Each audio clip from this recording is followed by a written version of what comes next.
Hello friends, ఎలా ఉన్నారు? మన చార్ధామ్ యాత్రలో రెండవ ధామైనటువంటి గంగోత్రికి వెళ్ళడానికి యమునోత్రి నుంచి బయలుదేరి మార్గ మధ్యంలో ఏమీ దొరకక ఆ అమూల్యమైన మ్యాగీని ఆస్వాదించి అలా చుట్టూ ఉన్న నేచర్ని ఎంజాయ్ చేస్తూ ఉత్తర కాశీ చేరుకున్నాం. రాత్రి అయ్యింది. సో అందుకని చెప్పేసి అక్కడ రూమ్ తీసుకొని రూమ్లో రెస్ట్ తీసుకున్నాను. లోకల్లో చూడడానికి చాలా ఉన్నప్పటికీ ఎర్లీ మార్నింగ్ లేచి గంగోత్రి వెళ్తే టైం సరిపోతుంది అంటే, ఎందుకంటే 8 to 10 అవర్స్ పడుతుందని చెప్పారని చెప్పేసి బస్ స్టాండ్కి బయలుదేరడం జరిగింది. కానీ అక్కడ బస్సులు అన్నీ కూడా చాలా లిమిటెడ్గా బస్సులు ఉండి రిజర్వేషన్స్ అక్కడికి వెళ్ళి రిజర్వేషన్ చేసుకోవాల్సి వస్తుందని చెప్పేసి దొరకలేదు. సో దగ్గరలో ఒక ట్యాక్సీ స్టాండ్ ఉందని చెప్పి అక్కడికి వెళ్ళనమాట.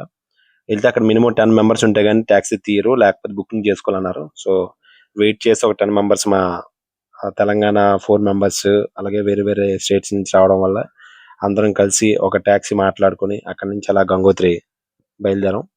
మార్గ మధ్యంలో మాకు ఎదురైనటువంటి భగీరథి నది అందాలను చూస్తూ ఆ చుట్టూ అంటే యాక్చువల్గా యమునోత్రిలో జరిగినటువంటి ఆ ట్రెక్కింగ్, అట్మాస్ఫియర్, ఆ ట్రీస్, ఆ ట్రెక్కింగ్ వేరే అయితే ఇక్కడ కంప్లీట్గా ట్రీస్ కానీ మౌంటైన్స్ కానీ ఆ బ్యూటిఫుల్ సినారీ మొత్తం కూడా కంప్లీట్ డిఫరెంట్గా ఉందన్నమాట. జీవితంలో ముందు వీడియోలో చెప్పినటువంటి థింగ్స్ బట్టి జీవితం ఇదే అని మనం మంచిగా చెప్పుకోవచ్చు. ఎంత దూరం వెళ్ళినా సరే జీవితంలో కొన్ని జర్నీలు చేయాలని చెప్తారు కదా, ఇది one of the life changing and life best moment అని చెప్పొచ్చు మాట. సో ఉత్తరకాశీ నుంచి అలాగా ట్యాక్సీ ద్వారా అలాగా గంగోత్రికి పయనమయ్యే దారిలో చుట్టూ బ్యూటిఫుల్ అట్మాస్ఫియర్ని ఎంజాయ్ చేస్తూ ముందుకు సాగడం జరిగిందనమాట. సిటీ లైఫ్కి దూరంగా ఈ ట్రాఫిక్ సౌండ్స్కి పొల్యూషన్కి దూరంగా స్వచ్ఛమైన హిమాలయ గాలి, ఆ స్వచ్ఛమైన హిమాలయాలు ఉన్నటువంటి ఆ ప్లీసెంట్ అట్మాస్ఫియర్ని మాత్రం మనం చాలా గట్టిగా ఎంజాయ్ చేయొచ్చు. ఆ భగీరథి రివర్తో పాటు మీరు మన ట్యాక్సీలో వెళ్ళేటప్పుడు ఆ వచ్చే గాలి మన ఫేస్కి ఒక మనం కూల్ ఫ్రిడ్జ్లోకి వెళ్ళి ఓపెన్ చేస్తే ఎంత ఉంటుందో దానికి 100 రెట్లు చల్లగా గాలి ముఖానికి కుడుతుంటే నిజంగా లైఫ్ ఇదే కదా అనిపిస్తుంది. అంత బాగుంటుంది అన్నమాట. సో యాక్చువల్గా మన ఉత్తర కాశీ నుంచి గంగోత్రికి 230 నుంచి 250 కిలోమీటర్లు ఉంటుంది. 8 to 10 hours journey. Climate, traffic, maybe ఏమంటారు అది వెహికల్ బట్టి కూడా ఉంటుంది.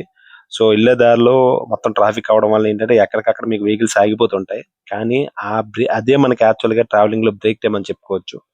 ఎక్కడ ఆగినా సరే అక్కడ మనం దిగి ఫోటోలు దిగడానికి, వీడియోలు తీసుకోవడానికి, అలాగే ఈ యొక్క ప్రపంచంలో ఎక్కడలేని అందం అంతా కూడా ఈ ఈ యొక్క హిమాలయ పర్వతాల చుట్టే ఉంటదేమో అనిపిస్తుంది అనమాట. సో వెహికల్ ఆగగానే అక్కడ గంగోత్రి రివర్ పారుతూ ఉంటది. అక్కడ టీ, కాఫీ, స్నాక్స్ అన్ని దొరుకుతూ ఉంటాయి. అలాగే ఫోటోలు, వీడియోలు దిగి నిజంగా ఇక్కడ ఉండి ఒక షెల్టర్ లేదా ఒక చిన్న షెడ్ వేసుకొని పడుకోవాలనిపిస్తుంది అనమాట. అంత బ్యూటిఫుల్ గా ఉంది ఇక్కడ ఏరియా.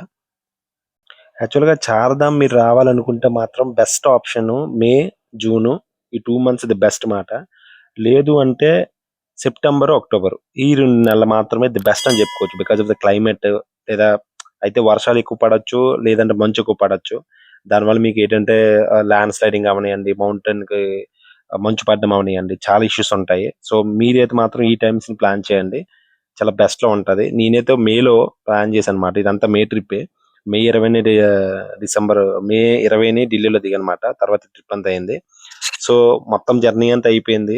గంగోత్రి మొక్సకర్ అన్నమాట మీరు ఇప్పుడు చూస్తుంది. అక్కడ చేరుకున్నాం. యాక్చువల్ గా చాలా ఎక్కువ రద్దీ ఉంటది. సో వెహికల్ యాక్చువల్ గా టెంపుల్ కి ఒక 2-3 కిలోమీటర్స్ ముందే ఆపేస్తారన్నమాట. మనం వెళ్ళగానే ఇక్కడ మీరు చూస్తున్నారు కదా, ఇక్కడ మన రిజిస్ట్రేషన్ అంతా చెక్ చేస్తుంటారు. చార్ధామ్ రిజిస్ట్రేషన్ అంతా కూడా. తర్వాత టోకెన్స్ ఇస్తారు. దాని తర్వాత మనం అక్కడి నుంచి మనం రెస్టారెంట్స్ అవనియండి, మన గంగోత్రికి సంబంధించి స్నానం చేసుకోవచ్చు. ఇక్కడ నుంచి మీరు చేస్తున్న నది అంతా కూడా గంగోత్రే. కాకపోతే అక్కడ ఉన్న చెప్పిన ప్రజలు ఏంటంటే పైన వర్షమో లేకపోతే కొత్తగా ఈ మంచు కరగడం వల్ల కొంచెం బురద బురదగా వాటర్ వస్తుంది, లేకపోతే చాలా క్లియర్ ఉంటుంది అని చెప్పారనమాట మేము వెళ్ళే టైంకి. అలాగే ఒక 1 week బ్యాక్ కూడా అక్కడ వర్షం పడింది. సో దానివల్ల కొంచెం వాటర్ కూడా బురదగా ఉంది. కానీ మనం స్నానం చేసేటప్పుడు ఏరియా మాత్రం ఆ, చాలా చాలా అంటే చాలా బాగుంది. ఆ ఏరియాని బాగా అకామిడేట్ చేశారు. సేఫ్ గా మనం ఉండాలి, ఎందుకంటే చాలా ఫాస్ట్ గా వస్తుంటది.